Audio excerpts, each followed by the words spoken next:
America అధ్యక్షుడు Trump భారత్పై crude oil దిగుమతుల విషయంలో తీవ్ర హెచ్చరికలు జారీ చేశారు. రష్యా నుంచి ఆయిల్ కొనుగోలు చేయడంపై ఇప్పటికీ టారిఫ్లు విధించారు. అయినా భారత్ ఆయిల్ దిగుమతులు ఆపడం లేదు.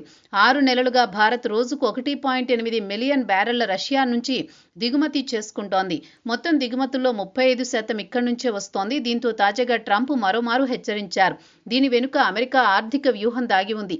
వెనిజువెలా అధ్యక్షుడు నికోలస్ మదురోను ఎత్తుకెళ్లడం కూడా ఇందులో భాగమే. ట్రంప్ తాజాగా వెనిజువెలా అధ్యక్షుడు నికోలస్ మడురోను అరెస్ట్ చేయించారు. ప్రపంచంలో 1.7 ట్రిలియన్ బ్యారెళ్ల ఆయిల్ స్థిరంగా ఉండగా వెనిజువెలాలో $303 బిలియన్ విలువైన రిజర్వులున్నాయి. ఈ ఆయిల్ను అమెరికా గల్ఫ్ కోస్ట్ రిఫైనరీలు తక్కువ ధరకు స్వాధీనం చేసుకోవాలని లక్ష్యం. ఇప్పటి వరకు షేల్ ఆయిల్తో కలిపి రిఫైన్ చేస్తున్నారు.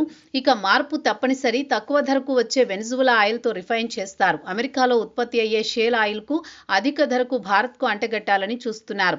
చైనా తర్వాత భారత్ ప్రపంచంలో రెండో పెద్ద ఆయిల్ దిగుమతి దేశం. వెనిజువెలా ఆయిల్ అమెరికాలోకి వెళితే అక్కడ షేల్ ఆయిల్ను భారత్ కొనాలని ట్రంప్ ఒత్తిడి తీసుకువస్తున్నారు. తాత్కాలిక అధ్యక్షురాలు ముచాడో కూడా అమెరికా ప్రతిపాదనలు తిరస్కరిస్తున్నారు.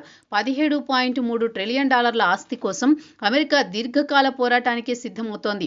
భారత్ ఇతర దేశాలతో వాణిజ్య ఒప్పందాలు చేసుకుంటూ అమెరికాపై ఆధారపడడం తగ్గిస్తోంది. గతంలో లిబియా, ఇరాక్, ఆఫ్ఘనిస్తాన్లో అమెరికా ఇలాంటి వ్యూహాలు విఫలమయ్యాయి.